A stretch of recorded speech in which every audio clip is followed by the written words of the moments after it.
Breaking news just in. A shooting at a hospital in Orangeburg this morning. It happened at the Regional Medical Center in Orangeburg at 8:45. One person is injured. Another is in custody. Our Jenna Cisneros is live on the scene. Jenna, what do we know so far?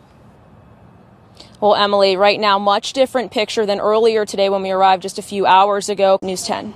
Jenna, thank you for that. And as she mentioned, we are waiting for more details on what happened there at a news conference in less than an hour. Also happening now, we're monitoring a fire at a business in Durham, North Carolina. It was caused by an apparent gas leak related explosion. One person is dead. One firefighter is injured. Firefighters are searching for victims and working to put out the flames. And back here in the Midlands, we're monitoring what you can expect the rest of your week outside. Let's check in with meteorologist Vaughn Gaskin. All right, folks, and we do start by looking at our national map because we are going to tie in how this big system that is moving through the upper Midwest will impact us. Thank you, Vaughn. Well, we are just hours away from a crucial deadline in the State House. If a bill doesn't pass the House or Senate today, it's dead this legislative session. This important cutoff point is called the crossover deadline. So which proposals likely won't make the cut? A bill written in response to the Allen Benedict court crisis that would allow counties to declare a state of emergency and hold housing authorities more accountable. Legislation that would legalize medical marijuana and a bill that would have made it illegal to hold a phone while driving. And the bills that are expected to or already have met this deadline, the Samantha Josephson Ride-Sharing Safety Act that just passed overwhelmingly yesterday in the House. The bill requires all ride-sharing vehicles to have lit signs, a measure which would require law enforcement officers that help transport people with mental illness undergo extra trainings on the list as well, and the Energy Freedom Act that would allow for more solar panel energy use. Plus, the bill that would support the Carolina Panthers bringing some operations here to South Carolina. And of course, that massive education reform bill, we are closely monitoring. That bill would increase teacher pay and revamp K through 4th grade education, among many other changes inside our schools. We're learning more about this breaking news conference we brought you live yesterday involving the U.S. Attorney and various law enforcement agencies. More than 24 people are facing charges in a $1 billion Medicare fraud scheme that originated in South Carolina. It's the largest in the history of the FBI, and it's being called Operation Brace Yourself. Officials say it was a scheme that targeted the elderly and disabled by ordering them unwanted back and neck braces. They say doctors involved in the scheme were paid for working with medical companies, giving patients unwanted medical supplies. 24 people have been charged, and investigators say the defendants wasted your tax dollars for their own greed. These individuals were motivated by greed.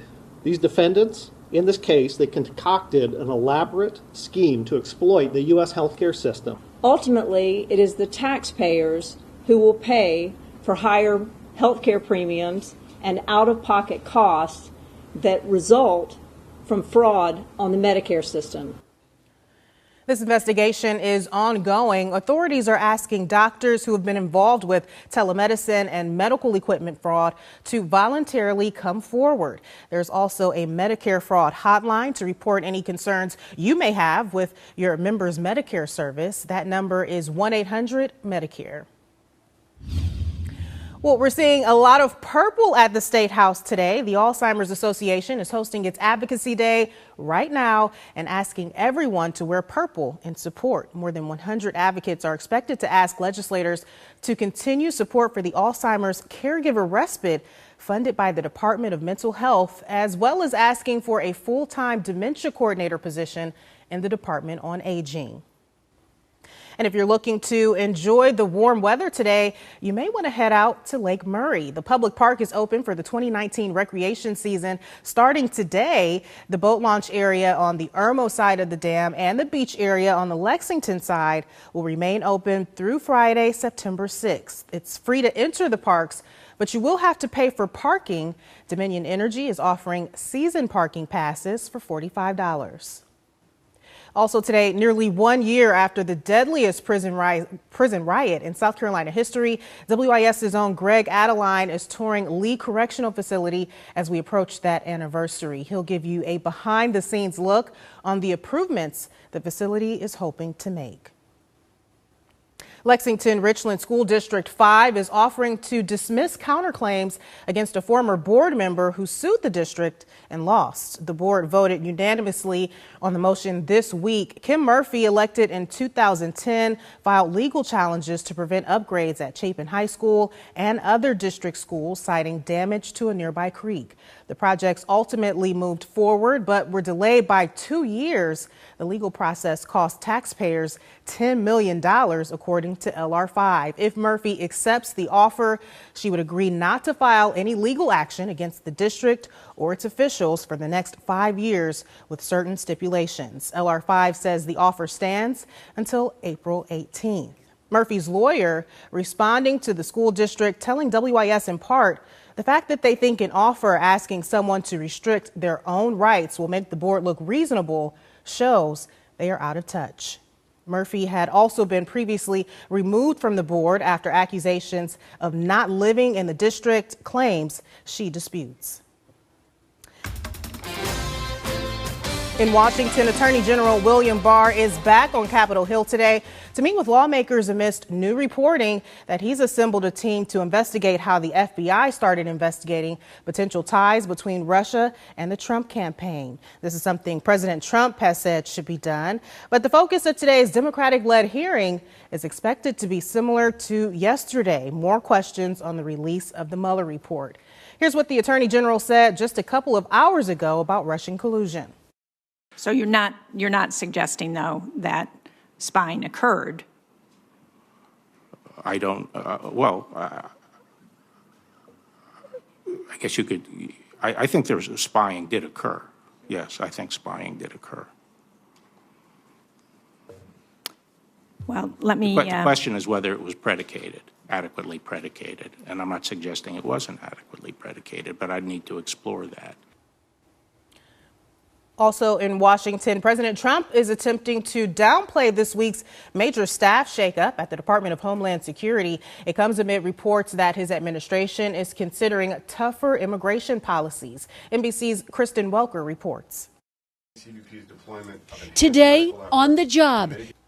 And one of President Trump's closest international allies is possibly headed toward re-election today ahead of a shockingly close race for prime minister. It's a race that is seen as a larger statement on how the country views their current prime minister, Benjamin Bibi Netanyahu, or King Bibi, as some critics call him, as he approaches his 5th term. His opponent, though, former military chief Benny Gantz, is also declaring victory. Netanyahu spent a lot of the campaign highlighting his close relationship to President Trump. South Carolina Senator Lindsey Graham congratulating Netanyahu in a statement, saying he's a strong leader and that America has no better friend than the Israeli prime minister. And we are continuing to monitor the scene outside of the Regional Medical Center where a shooting happened this morning in Orangeburg.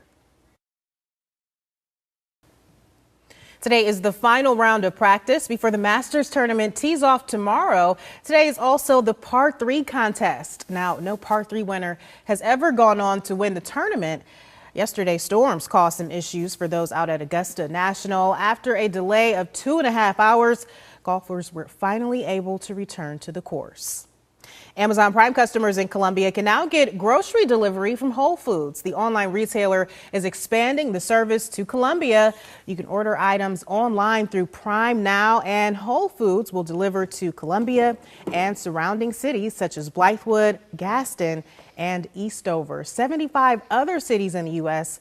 already have this service. Now, Vaughn, that's one thing I just have not been able to get into. I feel like I need to pick out my groceries, my fruit specifically. Absolutely. There's some things you want to pick out on your own. That's right. You need to squeeze it. You need to know you need that to it's know. going to be good for you. Right, for That's me. right. Especially days like today, there's really no reason why you shouldn't want to get out anyway, right? Absolutely. Get out and enjoy, because it is really nice from the mountains to the sea across our beautiful state.